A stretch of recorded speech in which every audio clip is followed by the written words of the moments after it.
How can one careless moment at a crowded restaurant lead to the end of a marriage? Why did my husband stand up in public, tears in his eyes, only for me to mock him? And how did that single minute set off a chain of events I never saw coming? When the legal papers landed in my hands, I finally realized the story I thought I controlled was never mine at all. The waiter brought our anniversary champagne just as Felix slid into the booth beside me, uninvited. I should have asked him to leave. Instead, I felt a familiar rush of validation as his cologne mixed with the restaurant's ambient lighting, creating the perfect backdrop for what I convinced myself was harmless attention. "Rummer, you look absolutely stunning tonight," Felix murmured, his hand briefly touching my shoulder. "That dress is incredible on you." Across the table, Jonah's face went pale. My husband of 8 years, the man who'd planned this anniversary dinner for weeks, watched as I leaned into Felix's compliment instead of pulling away. "Thank you, Felix. It's new." I smoothed the fabric, knowing exactly how the gesture would look. Jonah picked the restaurant, but I picked the outfit. The lie came easily. Jonah had suggested I wear the blue dress he loved, but I'd chosen this red number specifically because Felix had mentioned liking red on me during our coffee meetings at work. "Rummer," Jonah's voice was quiet, measured. "Could we have some privacy? It's our anniversary." Felix laughed, a sound that made my pulse quicken. "Come on, man. I'm just saying hello to a colleague. Rummer and I work together every day. We're practically best friends, aren't we, Rummer?" The way Felix said best friends carried implications that made my cheeks flush. I should have corrected him. Instead, I found myself nodding. "Felix has been such a wonderful support at the non-profit," I said, watching Jonah's jaw tighten. "He really understands the creative process." What I didn't mention was how Felix had been staying late with me, how our conversations had grown increasingly personal, how he'd started texting me good morning messages that I deleted before Jonah could see them. "I'm sure he does," Jonah said, his voice carrying a weight I chose to ignore. Felix's hand found my wrist as he laughed at something I'd said about our latest fundraising campaign. The touch lingered longer than necessary, his thumb tracing a small circle on my skin. I felt Jonah's eyes on us but didn't pull away. "You're so passionate about your work, Rummer." "It's inspiring," Felix said, his voice dropping to that intimate tone he'd been using more frequently. "Some people are just naturally confident, you know. They're not afraid to be themselves." The implied criticism of Jonah was clear. My husband, with his quiet demeanor and careful words, suddenly seemed small compared to Felix's bold charm. "I've always believed in being authentic," I replied, letting my fingers brush Felix's as I reached for my wine glass. "Life's too short to hold back." Jonah set down his fork with deliberate precision. "Rummer, could I speak with you privately for a moment?" "We're having a conversation, Jonah. Don't be rude." The words came out sharper than I'd intended, but Felix's approving smile made me feel justified. "I'm not being rude. I'm asking my wife to step away from a situation that's making me uncomfortable." Felix chuckled. "Uncomfortable? We're just talking, man. Rummer's allowed to have friends. Friends don't touch other men's wives the way you're touching mine." The restaurant noise seemed to fade as other diners began noticing our table. I felt a mixture of embarrassment and excitement at being the center of attention. "Jonah, you're being paranoid," I said, my voice carrying further than intended. "Felix is a colleague. We work together. This is what confident people do. They have normal social interactions without getting jealous." I saw hurt flash across Jonah's face, but Felix's hand squeezed mine supportively, and I felt validated in my position. "This isn't about confidence, Rummer. This is about respect." "Respect?" I laughed, the sound echoing off the restaurant's high ceilings. "You want to talk about respect? What about respecting my ability to have professional relationships? What about trusting me?" Jonah's voice remained steady, but I caught the slight tremor. "I do trust you. It's him I don't trust." Felix leaned back with an amused expression. "Hey, I'm right here. And I think Rummer can make her own decisions about who she spends time with. She's married, Jonah said simply. And she's also an independent woman who doesn't need permission to have friends, I interjected, feeling bold with Felix's support.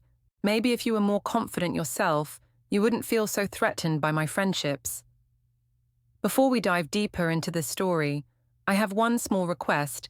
Please subscribe, drop a like, comment, and hit that hype button to boost this channel so more people can discover these incredible stories. The words hit their mark. Jonah's composure cracked slightly, and I saw his eyes glisten with unshed tears. Instead of feeling remorse, I felt a surge of power. "Are you seriously going to cry?" I asked, my voice carrying a mocking edge that surprised even me. "In public? On our anniversary?" Jonah stood slowly, his napkin falling to the floor. Around us, conversations had stopped. People were staring. My husband, the man who'd supported me through graduate school, who worked extra hours to help fund my art projects, who'd held me through my father's death, stood there with tears threatening to spill. And I laughed. The sound was sharp, cruel, cutting through the restaurant's ambient noise like a blade. Felix joined in with a low chuckle, and I felt emboldened by his approval. "This is exactly what I'm talking about," I said, my voice carrying to nearby tables. "This is why I need friends who understand confidence, who don't fall apart every time I have a normal conversation with another human being." Jonah looked at me for a long moment, his expression shifting from hurt to something I couldn't quite read. Then he reached into his wallet, placed enough cash on the table to cover our entire meal, and walked away without another word. "Well, that was dramatic," Felix said, sliding closer to fill the space Jonah had vacated. "You handled that perfectly. Some guys just can't handle strong women." I nodded, but something cold had settled in my stomach. Around us, diners were returning to their conversations, but I caught disapproving glances and whispered comments. "Maybe we should go," I said, suddenly feeling exposed. "Why? Let them look. You've got nothing to be ashamed of." Felix's arm slipped around my shoulders. "How about we get dessert? My treat?" I should have gone home, should have followed my husband and tried to repair the damage I'd just caused. Instead, I stayed, basking in Felix's attention and convincing myself that Jonah's reaction proved I was right to seek validation elsewhere. When I finally arrived home 3 hours later, the apartment was dark except for a light under Jonah's study door. I could hear the quiet sounds of papers shuffling, drawers opening and closing. "Jonah?" I called softly, but received no response. I found him at his desk, surrounded by folders and documents I'd never seen before. Bank statements, phone bills, printed emails, all organized with the methodical precision that had once annoyed me, but now seemed ominous. "What are you doing?" He looked up, his eyes red-rimmed but dry. "Organizing." "Organizing what?" "Everything." He returned to his papers, making notes in margins with careful handwriting. I should have done this a long time ago. "Jonah, about tonight." "Don't." His voice was quiet but firm. "Just don't." I stood in the doorway, watching my husband work with an intensity I hadn't seen before. Something had shifted tonight, something fundamental that I couldn't quite grasp. "Are you coming to bed?" "Eventually." I waited for more, but he'd already returned to his documents, making neat piles and labeling folders with dates and categories I couldn't read from the doorway. As I lay alone in our bed, I told myself that Jonah would get over it. He always did. By morning, he'd apologize for making a scene, and things would return to normal. I'd make him understand that my friendship with Felix was harmless, that his jealousy was the real problem. I had no idea that in his study, my husband was building a case that would destroy everything I thought I controlled. The notification sound from my phone woke me at 6:47 a.m., then another, and another. By the time I'd fumbled for my device, 17 new messages waited on my screen. The first was from my colleague Nate. "Girl, you're famous. Check this out." The attached link led to a TikTok video titled, "Wife Humiliates Husband at Anniversary Dinner. Yikes." The clip, filmed by someone at a nearby table, showed the exact moment I'd laughed at Jonah's tears. The sound quality was surprisingly clear, capturing every mocking note in my voice. The video had 847,000 views and climbing. "Oh no," I whispered, scrolling through comments that ranged from supportive, "Yas, queen, don't let insecure men control you," to absolutely brutal, "This woman is a monster. That poor man deserves better." Jonah was already gone.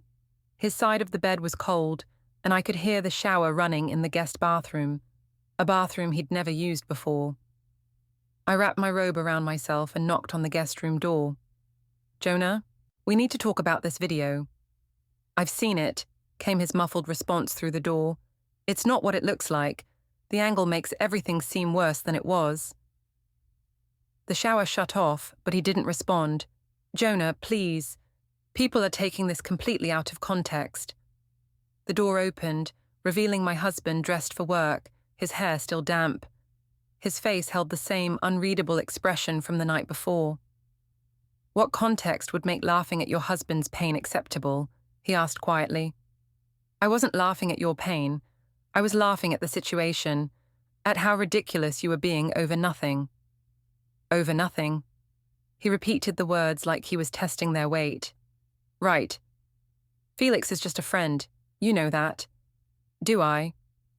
Something in his tone made my stomach clench. "What's that supposed to mean?" "It means I'm done pretending I don't see what's happening." He picked up his briefcase, the same worn leather case I'd bought him for his birthday 3 years ago. "I'm done pretending your friendship with Felix is innocent. I'm done pretending your public humiliation of me is about confidence." "You're being dramatic." "Am I?" He pulled out his phone and showed me the video. "Watch this, really watch it. Look at your face when you're laughing at me." I glanced at the screen but couldn't maintain eye contact with my own image. "I don't need to watch it, I was there." "Yes, you were. And so was Felix. Notice how quickly he was ready with his phone number when you needed a ride home." My blood went cold. "How do you—" "I drove by the restaurant on my way to pick up Maya from my sister's house. I saw you getting into his car." The careful way he delivered this information, like he was presenting evidence, made me feel suddenly exposed. "He offered me a ride because you left me stranded.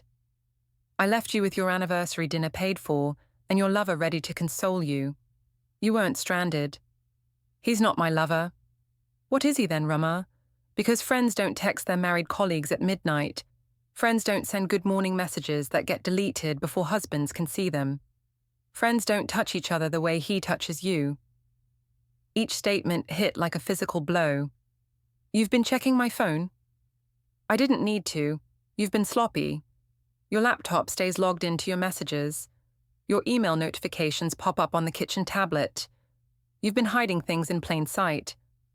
I felt the ground shifting beneath me, but my instinct was to attack rather than admit fault. "So you've been spying on me. That's healthy." "I've been watching my marriage fall apart while my wife gaslights me into thinking I'm imagining it." The word gaslighting hit like a slap. "I'm not gaslighting you. What would you call convincing me that my legitimate concerns about another man pursuing my wife are just jealousy and insecurity? Because they are. You're threatened by Felix because he's successful and confident and interested in my wife. Yes, I'm threatened by that. Any husband would be." I opened my mouth to argue, but my phone buzzed with another notification, then another. The video was spreading faster than I could track. "I have to go to work," Jonah said, moving past me toward the door. "What about Maya? She's supposed to come home today." "She's staying with Aunt Lydia for a few more days, until things settle down." "Things? What things? This will blow over in a day." He paused at the front door, his hand on the knob. "Will it? Because your friend Nate just shared the video to his Instagram story with the caption, 'When keeping it real goes wrong.' His followers are already screen recording and resharing." My heart sank. Nate's Instagram had over 50,000 followers. I didn't ask him to do that. But you're not going to ask him to stop, are you? The question hung in the air as he left, closing the door behind him with deliberate gentleness that somehow felt more final than if he'd slammed it. Alone in our apartment, I scrolled through the mounting comments and shares. The video had spawned reaction videos, commentary pieces, and heated debates about marriage, respect, and public humiliation. My name was trending on Twitter. Some comments supported me. This woman is living her truth. Her husband is clearly controlling and insecure. But others were vicious. Imagine being married to this narcissist. That man's face broke my heart. I called Felix. "Hey, beautiful," he answered on the first ring. "Crazy morning, right? Did you see the video?" "Of course. You look amazing in it, by the way. Very confident, very self-assured. Don't let the haters get to you." "Felix, people are calling me a monster." "People are jealous. You stood up for yourself. You didn't let your husband control you or dictate who you can be friends with." His words were exactly what I needed to hear. "You really think so?" "I know so. Listen, this might actually be good for you. You're getting your name out there, showing people who you really are. The non-profit should be thrilled about the visibility." That afternoon, I discovered they were not thrilled. "Rummer, we need to talk." My supervisor, Janet, called me into her office at 2 p.m. "I've been fielding calls all morning about a video that's circulating online."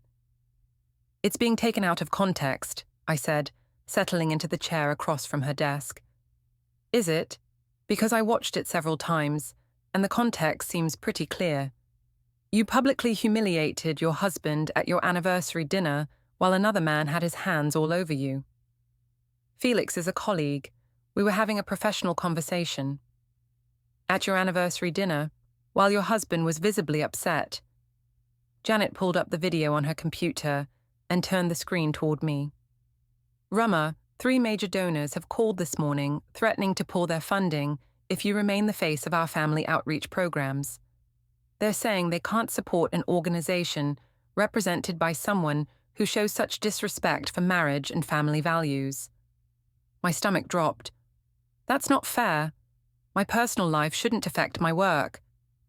"Your personal life became public when you decided to humiliate your husband on camera, and now it's affecting our funding."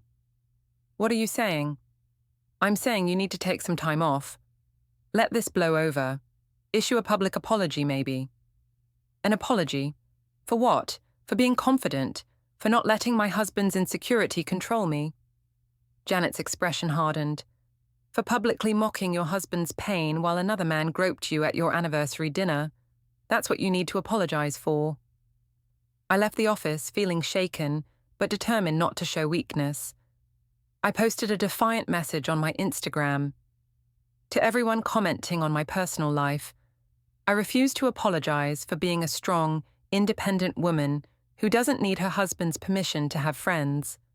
Some people are threatened by confidence. I'm not one of them. No apologies. Live your truth.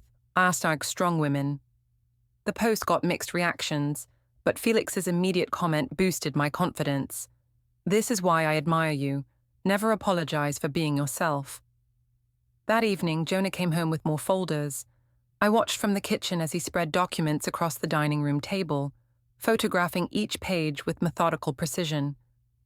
"What are you doing now?" "Documenting," he said without looking up. "Documenting what?" "Everything. Timeline of events, financial records, communication patterns." "Why?" He finally looked at me, and I saw something in his eyes that made my breath catch.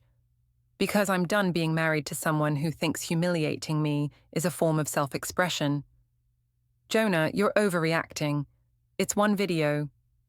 "It's not one video, Rummer. It's months of you prioritizing Felix's attention over our marriage. It's you deleting messages and lying about your whereabouts. It's you convincing me that my concerns about my wife's affair were just jealousy." "I'm not having an affair."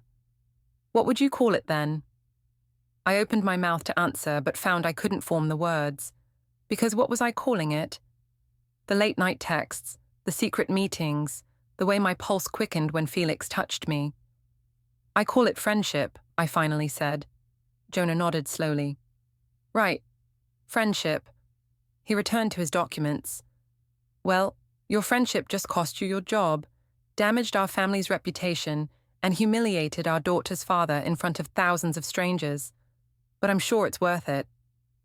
That night, I lay awake listening to Jonah work in the guest room until nearly 3 a.m.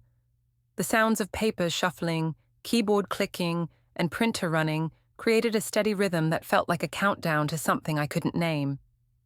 My phone buzzed with a calendar notification I didn't remember setting. Meeting personal.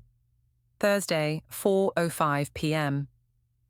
I tried to delete it, but the option was grayed out. The notification was locked, uneditable, as permanent as the viral video that had started this nightmare. The nonprofit's annual rooftop mixer was supposed to be my redemption, a chance to show everyone that I was professional, composed, and unfazed by the social media storm. I'd chosen my outfit carefully, a sophisticated black dress that said "serious professional," while still flattering my figure. What I hadn't expected was for Felix to show up as my unofficial date. "You look incredible," he whispered in my ear as we stepped onto the rooftop terrace. The city skyline glittered behind us, and the warm evening air carried the scent of the catered appetizers and wine. Thank you, I needed to hear that. I smoothed my dress, hyper-aware of the glances from colleagues and donors who'd undoubtedly seen the viral video. Jonah had agreed to come, though he'd driven separately and arrived exactly 15 minutes after me. I spotted him near the silent auction tables, dressed in the navy suit I'd always loved on him, talking quietly with Janet and some board members. "He's working the room," Felix observed, following my gaze. "Trying to control the narrative, probably." "What do you mean?" "Come on, Rama. He's obviously doing damage control, making himself look like the victim, painting you as the villain." I watched Jonah shake hands with Dr. Morrison, one of our biggest donors, and felt a spike of anxiety. "You think so?" "I know so. But don't worry. We'll show them who you really are." Felix's hand found the small of my back, and I didn't pull away. The touch felt supportive, validating in a way that Jonah's careful distance couldn't match. "Rama," Nate appeared beside us with his ever-present phone. "You look amazing. Ready for round 2? "Round 2? The sequel to your viral moment. I've been tracking the analytics. People are obsessed with your story. They want to see what happens next." I should have told him to put the phone away, should have insisted on privacy. Instead, I felt a familiar rush of excitement at being the center of attention. "What did you have in mind?" Nate grinned. "Just be yourself, be confident, show everyone that you're not backing down." Felix's hand pressed more firmly against my back. "That's exactly right. Don't let anyone make you feel ashamed for being strong." Across the rooftop, I caught Jonah watching us. Even from a distance, I could see the tension in his shoulders, the careful way he held himself. "Ladies and gentlemen," Janet's voice carried across the terrace as she tapped her wineglass. "Thank you all for joining us tonight. Before we begin the silent auction, I'd like to take a moment to address some recent events that have affected our organization." My blood went cold. She was going to address the video publicly. "As many of you know, we've faced some challenges this week regarding social media and public perception. I want to assure everyone that we remain committed to our values of family support, community respect, and professional integrity." The crowd had gone quiet, and I felt dozens of eyes on me. Felix's hand slipped around my waist, pulling me closer. "Now, let's focus on what brings us together, supporting families in our community." Polite applause followed, but the damage was done. I'd been publicly rebuked without being named. "That was subtle," Felix muttered. "She basically threw you under the bus. She's protecting the organization. She's protecting herself. You're the one bringing in donations, doing the real work. You shouldn't have to apologize for having a life." Nate held up his phone. "This is perfect. The tension, the drama.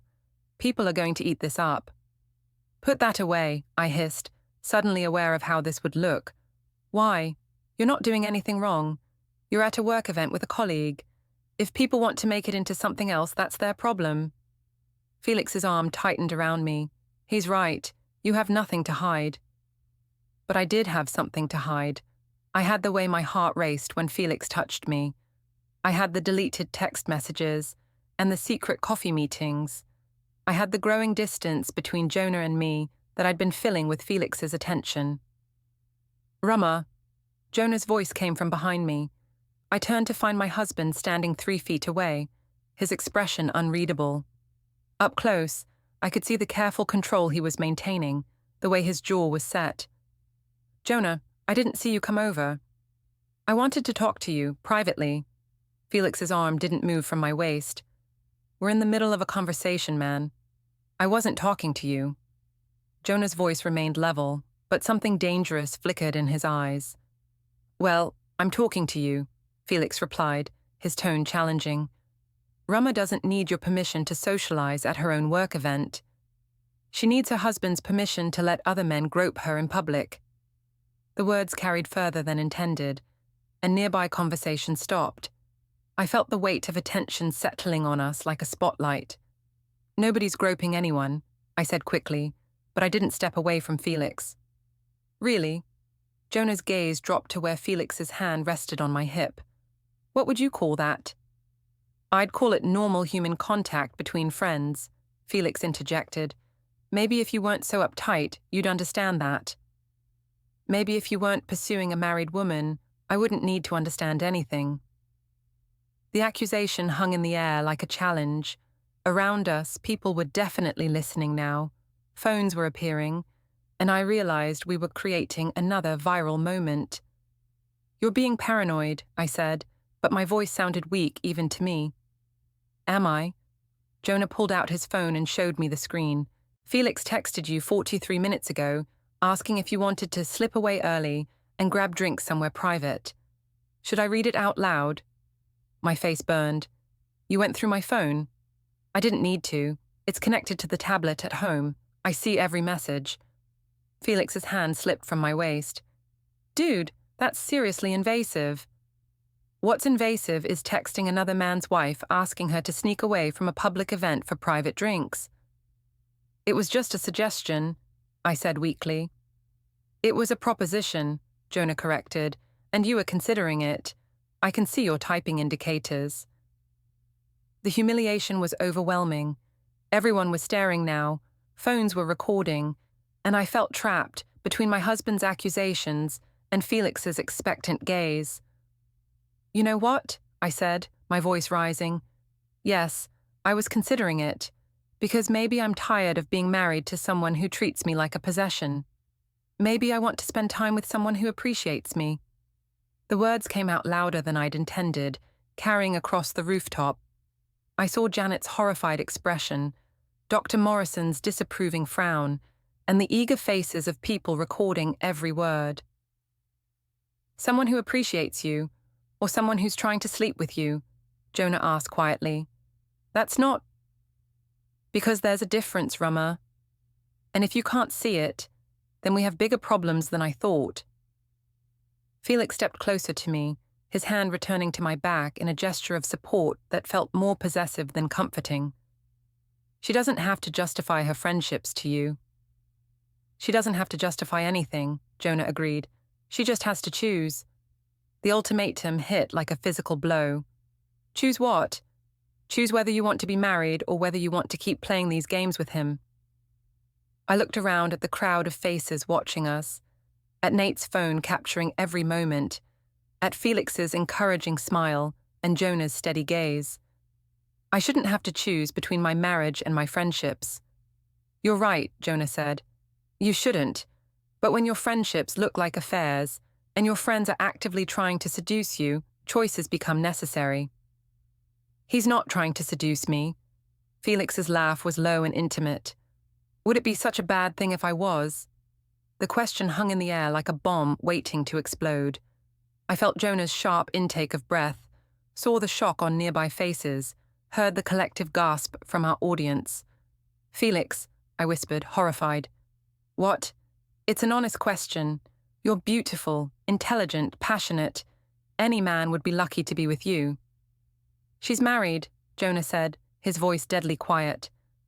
She's also an adult who can make her own decisions. I stood frozen between them, aware that every word was being recorded, that this moment would follow me forever.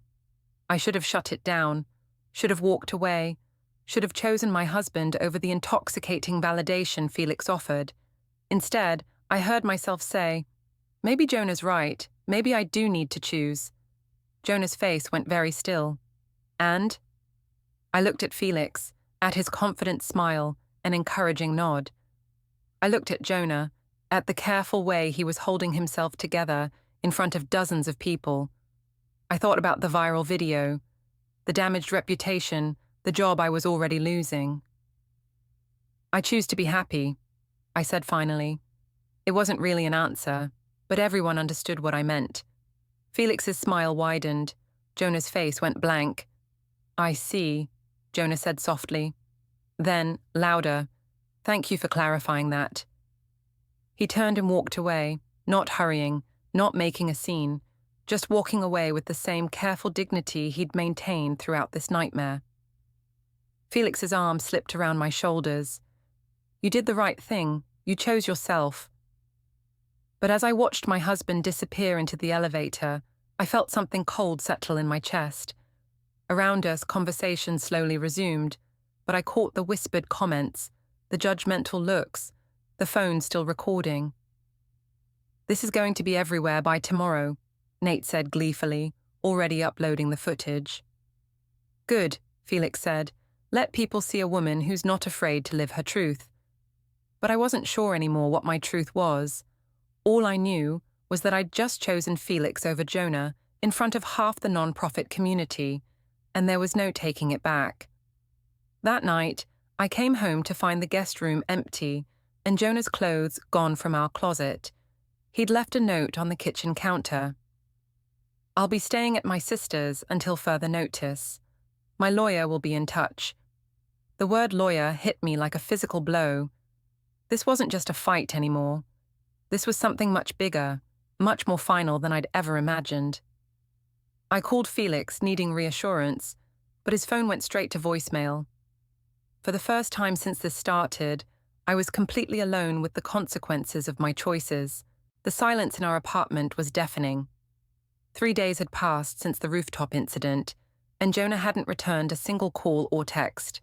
His lawyer, a detail that still felt surreal, had sent a formal letter requesting that I not contact my own husband directly and that all communication go through legal channels. I'd tried calling his sister Lydia, but she'd been coldly polite. Jonah is processing everything right now, Rama. He needs space to think clearly. Think clearly about what? We had a fight.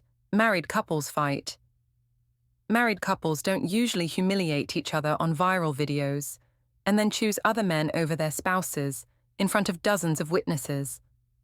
The conversation had ended there. Now I sat in Jonah's study, staring at the locked filing cabinet that had appeared sometime during my 3-day absence at Felix's apartment.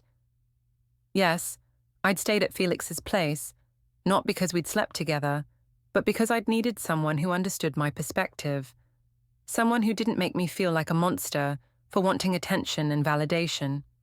The filing cabinet was new, industrial grade, with a combination lock that I couldn't crack, despite trying every significant date I could think of. Maya's birthday, our anniversary, Jonah's birthday. Nothing worked. His desk was similarly secured. The computer required a password I didn't know, and the drawers were locked with small padlocks that looked professionally installed. "What are you hiding?" I muttered, running my hands over the smooth metal surfaces. My phone buzzed with a text from my mother. "Rosa here. Saw the videos online. Call me immediately." I'd been avoiding my mother's calls for obvious reasons, but her use of formal signature meant she was beyond angry. "Hi, Mum." "Rama Varel, what in God's name is wrong with you?" "It's complicated, Mom." "Complicated? I watched you laugh at your husband crying in public. I watched you choose another man over Jonah at a work event. What's complicated about that? You don't understand the whole situation. Then explain it to me. Explain how humiliating the father of my granddaughter became acceptable behavior. I sank into Jonah's desk chair, suddenly exhausted. Jonah's been distant lately, cold. Felix makes me feel appreciated. Felix makes you feel appreciated. Rama, you're a married woman with a child. Your job isn't to feel appreciated by random men. Your job is to appreciate what you have. What I have? A husband who barely talks to me anymore, who makes me feel guilty for having friends. A husband who works 2 jobs to support your art projects, who takes care of Maya when you're working late, who's never once embarrassed you in public or made you feel small. Her voice softened slightly. Honey, I watched that man build his entire life around making you happy, and I watched you destroy him for sport. I didn't destroy him for sport, You just what? Decided that your need for attention was more important than your family. It's not about attention. Then what is it about? I opened my mouth to answer, but found I couldn't articulate it. What was it about? The thrill of Felix's pursuit, the validation of being desired, the power of having options. I think I'm falling in love with Felix, I said finally. The silence on the other end stretched so long I thought she'd hung up. Rama, she said finally, you're not falling in love, you're falling apart, and you're taking everyone who cares about you down with you. After she hung up, I sat alone in Jonah's secured study, feeling more isolated than ever. I tried calling Felix, but again got voicemail. He'd been less available since the rooftop incident, claiming he needed to let things cool down at work. That evening, I heard keys in the front door. My heart leaped. Jonah was coming home. But when he entered, he wasn't alone. A woman in a business suit followed him, along with a man carrying a camera and official-looking documents. Rama, Jonah said politely, as if greeting an acquaintance. This is Patricia Wells, my attorney, and James Chen, a licensed private investigator. They need to document some things. Document what things? Patricia stepped forward, her expression professionally neutral. Mrs. Varell, we're here to inventory and photograph certain items for legal purposes. You're welcome to observe, but please don't interfere with the process. Legal purposes? What legal purposes? Jonah moved past me toward his study, producing a key I hadn't known existed. I'm retrieving some personal documents and evidence for divorce proceedings. The word divorce hit me like a physical blow. Divorce? Jonah, we haven't even tried counseling. You chose Felix over our marriage in front of 50 witnesses 3 nights ago. What would counseling accomplish? I didn't choose Felix. I said I chose to be happy. Same thing, he replied, opening his filing cabinet with practiced efficiency. Patricia began photographing the contents while James documented everything with video equipment. I watched in growing horror as they revealed folder after folder of meticulously organized evidence.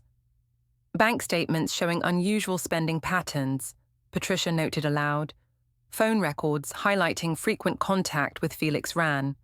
Screenshots of deleted text messages recovered from cloud backup. You recovered my deleted messages? Jonah looked up from a folder labeled Timeline, Physical Evidence. Your phone backs up to our shared iCloud account. I've seen every message you thought you deleted.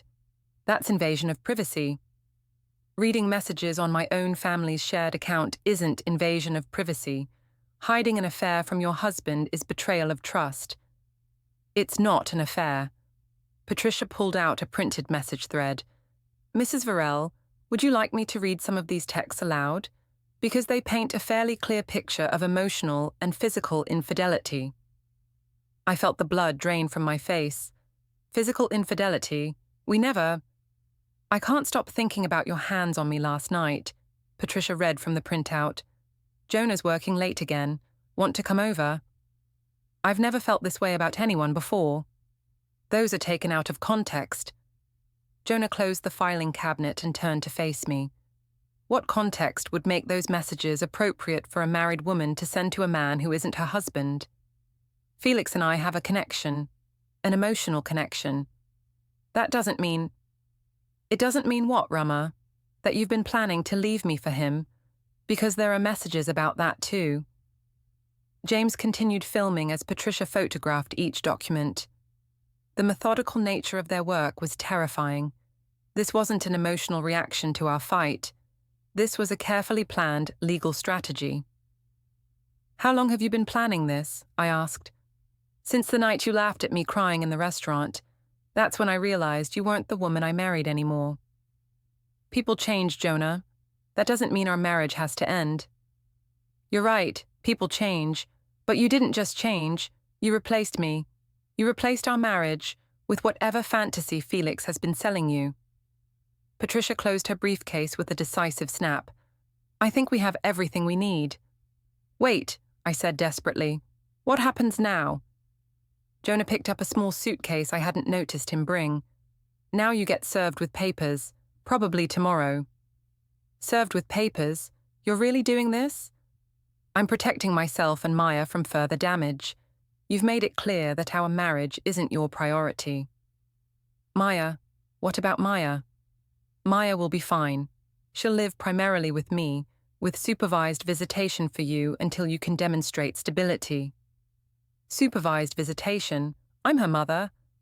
"You're also someone who's been having an affair, lying to her family, and making viral videos that embarrass your daughter at school." The mention of Maya's embarrassment hit harder than anything else. "Is she okay?" "She's confused and hurt. Her friend's parents have been asking her about the videos. She doesn't understand why Mommy was mean to Daddy on the internet." Tears started flowing down my cheeks. I never meant for her to be affected. "But she is affected. We all are. Your choices have consequences, Rama. Real consequences for real people who love you." Patricia and James packed up their equipment while I stood frozen in the hallway. This couldn't be happening. Marriages didn't end over one viral video and some flirtatious text messages. "Jonah, please, can't we talk about this?" He paused at the door, his expression softer than it had been all evening. "We did talk about it. At the restaurant, at the rooftop event, in all the conversations where I asked you to respect our marriage, and you chose to prioritize Felix instead." "I can end things with Felix. I can fix this." "You can't unfriend him after you've already chosen him over me. You can't take back the videos or the public humiliation. You can't undo the lies or the betrayal." "So that's it? 8 years of marriage over?" 8 years of marriage ended when you decided another man's attention was worth more than your husband's dignity. After they left, I called Felix immediately. "Hey, beautiful," he answered. "How are you holding up?" "Jonah's filing for divorce. He has evidence, messages, photos, everything." The silence on the other end stretched uncomfortably long. "Felix?" "Yeah, I'm here. Listen, this is getting pretty intense. Maybe we should cool things off for a while." "Cool things off?" "Felix, I just lost my marriage for you." "You lost your marriage because your husband couldn't handle you being an independent woman. That's not my fault." "But you said..." "I said a lot of things, but I never asked you to leave your husband. That was your choice." The line went dead, leaving me alone in an apartment that no longer felt like home, holding evidence of my own destruction, and finally understanding that I'd traded everything real for something that had never existed at all. My phone buzzed with another calendar notification. "Paper delivery, tomorrow, 4:05 p.m. The notification was still locked, still uneditable, counting down to a moment I couldn't stop or change. My father's 72nd birthday dinner was supposed to be neutral territory. Family only, no cameras, no social media, just a quiet celebration at Romano's, the Italian place where we'd marked every major milestone for the past decade.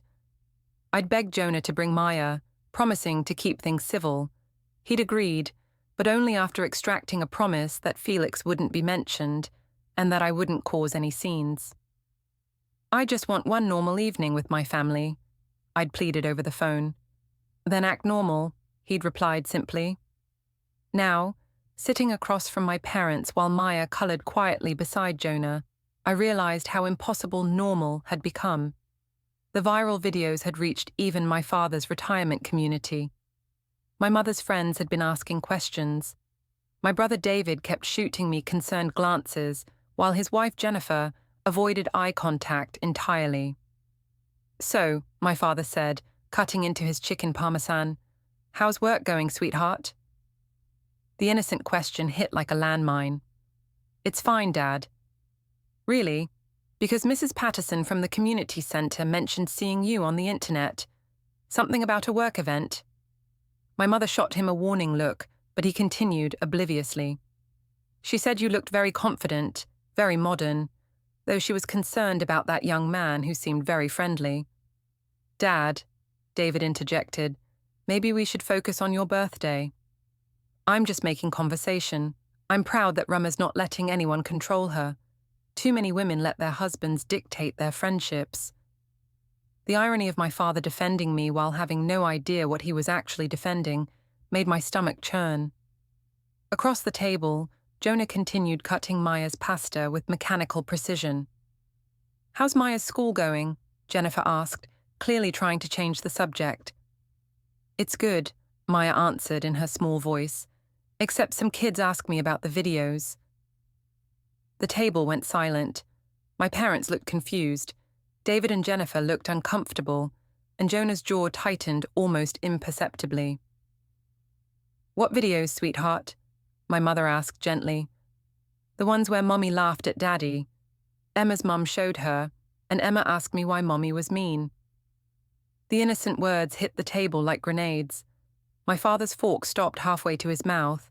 My mother's face went pale, and I felt the weight of everyone's attention settling on me. "Maya," I said quickly, "that's not—" "I told Emma that Mommy wasn't being mean," Maya continued, her 7-year-old logic cutting through adult pretenses. "I said Mommy was just laughing because she was happy. But Daddy looked sad in the video.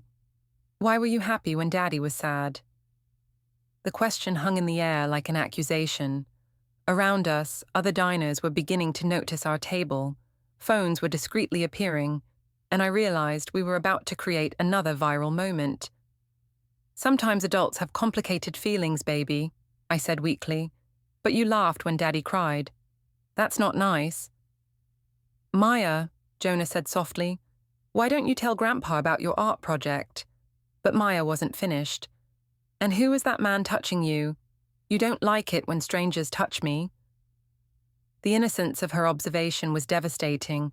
My 7-year-old daughter had identified something I'd been refusing to acknowledge. That Felix's touching was inappropriate, unwelcome on some level, and hypocritical given the boundaries I'd taught her about strangers. "He's not a stranger, honey. He's Mommy's friend from work." "But you told me that friends respect boundaries. That man didn't respect boundaries." Jonah's slight smile was the first genuine expression I'd seen from him all evening. "That's very smart, Maya. You're absolutely right about boundaries." The pride in his voice when he looked at our daughter, compared to the careful neutrality he showed me, was like a knife to the chest. "I don't understand," my father said, looking around the table. "What videos? What man?" David pulled out his phone reluctantly. "Dad, maybe you should see this." "David, no," I said quickly. "She has a right to know what people are talking about," Jennifer said, her first direct comment to me all evening. My father watched the restaurant video in silence, his expression growing more horrified with each passing second. When it ended, he looked at me like he'd never seen me before. "Rumma," he said quietly, "what were you thinking?" "I was thinking that I deserved to feel appreciated, that I shouldn't have to apologize for having friends, or for being confident." "Confident?" My mother's voice was sharp. "You call humiliating your husband in public confidence?" "I call standing up for myself confidence. I call not letting jealousy and insecurity control my friendships confidence." "Whose jealousy?" David asked. Because from where I'm sitting, Jonah's concerns look pretty legitimate. "Of course you'd take his side." "I'm not taking sides. I'm watching my sister destroy her marriage and calling it empowerment." The restaurant noise seemed to fade as our family drama took center stage. I could see other diners watching, phones recording, and I felt the familiar mix of exposure and defiance. "You don't understand the situation," I said, my voice rising slightly. "Then explain it," my father demanded. "Explain how laughing at your husband's tears became acceptable. Explain how letting another man grope you at your anniversary dinner became empowering. He wasn't groping me." "What would you call it?" Jennifer asked, showing me her phone screen with the rooftop video queued up. "Because this looks like a man who's planning to sleep with you, and a woman who's planning to let him." The bluntness of her assessment hit like a physical blow. That's not what? True?" David leaned forward. "Rama, we can all see what's happening. The question is why you can't. I can see perfectly clearly. I can see that everyone's more concerned with protecting Jonah's feelings than supporting my happiness." "Your happiness?" My mother's voice was incredulous. "What about Maya's happiness? What about the happiness of the man who supported you for 8 years?" "What about my happiness?" I shot back. "When do I get to matter?" "You've always mattered," Jonah spoke for the first time since Maya's boundary observation. "You mattered when I worked overtime to fund your art projects. You mattered when I took care of Maya so you could work late. You mattered when I supported your career changes and your dreams and your need for independence." His voice remained calm, but I could hear the pain underneath. "You mattered so much that I ignored the warning signs for months. The secret messages, the late nights, the way you lit up when Felix called. I told myself you just needed space, needed to feel valued outside our marriage. I did need that. And I tried to give it to you. But needing space became emotional cheating, and emotional cheating became public humiliation. And public humiliation became choosing him over me in front of everyone we know." The restaurant had gone completely quiet now. Other families were openly staring, phones were recording, and I realized this conversation would be online within hours. "So what happens now?" I asked, my voice smaller than I intended. "Now you live with the consequences of your choices," he replied, "just like the rest of us have to." Maya looked up from her coloring book, her innocent eyes moving between her parents. "Are you and Daddy getting divorced?" The question hit the table like a bomb. My parents gasped. David and Jennifer exchanged glances, and I felt the weight of my daughter's future settling on my shoulders. "Maya," I started. "Yes," Jonah said simply. "We are." "Why?" Jonah looked at me for a long moment, giving me the chance to answer. When I remained silent, he spoke with careful gentleness. "Because sometimes adults make choices that hurt the people they love. And when that happens too many times, families have to change to protect everyone's happiness. Will I still live with both of you? You'll live with me most of the time and visit Mommy regularly. Both of us will always love you, and none of this is your fault." Maya nodded solemnly, then returned to her coloring as if accepting this new reality with the resilience only children possess. The rest of dinner passed in strained silence. My father didn't finish his birthday cake. My mother hugged me goodbye with tears in her eyes. David and Jennifer left without saying goodbye at all. As we walked to our cars, Jonah carrying a sleepy Maya, I made one last desperate attempt. "It doesn't have to be this way." "Yes, it does," he replied without stopping. "Because you've made it clear that this is the way you want it." "I want my family back." "Then you should have thought about that before you chose Felix over us." He loaded Maya into his car with practiced efficiency, and I watched them drive away into the night, leaving me alone in the parking lot with the weight of what I'd destroyed. My phone buzzed with notifications. The dinner videos were already uploading, already going viral, already adding another chapter to the public destruction of my marriage. But this time, instead of feeling defiant or misunderstood, I felt only the crushing weight of my 7-year-old daughter asking why Mommy laughed when Daddy cried. Some questions, I was beginning to realize, had no good answers. The courthouse steps were busier than I'd expected for a Thursday afternoon. People hurried past with their own legal dramas, their own life-changing documents, their own moments of reckoning. I sat on the cold stone, checking my phone for the third time in 5 minutes. Felix was late. We'd planned to meet here before grabbing lunch and discussing our future, a future that had seemed so clear just a week ago. He'd been distant since the family dinner video went viral, claiming he needed to assess the situation and consider all options. But I'd convinced myself he was just being cautious. Rumor Virel. I looked up to see a woman in a professional suit approaching with a manila envelope and a clipboard. Yes. I'm Sarah Mitchell, process server. I have documents for you. My stomach dropped. What kind of documents? Divorce petition, temporary custody orders, and financial injunctions.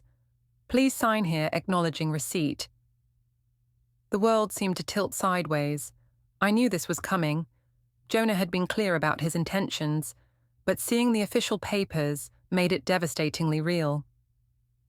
I need to read these first. You can read them after you sign for receipt. This just confirms that you've been served. With shaking hands, I signed the paper and accepted the envelope. The weight of it seemed disproportionate to its size, as if it contained more than just legal documents. Mrs. Virel, another voice, this one familiar. I turned to see Patricia Wells, Jonah's attorney, approaching with her own briefcase and that same professionally neutral expression. Miss Wells, I wasn't expecting to see you here. I wanted to ensure you received the documents and to answer any immediate questions you might have. Questions? I just got these 30 seconds ago. Then let me summarize the key points. Your husband is filing for divorce on grounds of adultery and abandonment of marital duties. He's seeking primary custody of Maya, with supervised visitation for you until you can demonstrate stability. Each word hit like a physical blow. Supervised visitation? I'm her mother. You're also someone who's been conducting an extramarital affair, creating public disturbances that affect your child's well-being, and demonstrating questionable judgment in multiple documented instances. I wasn't having an affair. Patricia opened her briefcase and pulled out a thick folder. Mrs. Virel, we have 6 months of text messages between you and Felix Ran, including explicit discussions of your feelings for him and plans to leave your husband.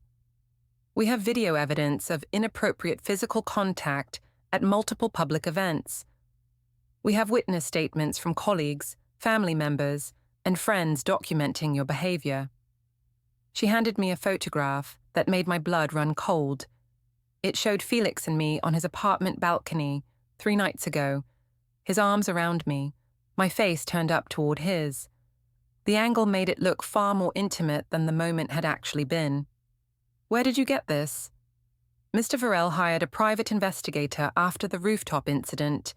Everything you've done for the past month has been documented and verified. The thoroughness of it was staggering. This wasn't an emotional reaction to our fights. This was a methodical legal strategy that had been building for weeks. What about the financial injunctions?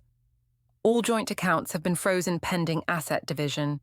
Your access to marital funds is restricted to necessities only, and all major purchases require court approval. How am I supposed to live? You have your salary from the non-profit, assuming you still have that job, and Mr. Ran has offered you housing according to these text messages. She showed me another printout, this one showing Felix's messages from 2 weeks ago promising to take care of me if I left Jonah. Messages I'd forgotten about in the chaos of everything else. Speaking of Mr. Ran, Patricia continued, you might want to know that he's been served with papers as well. He's named as a co-respondent in the adultery claim. What does that mean?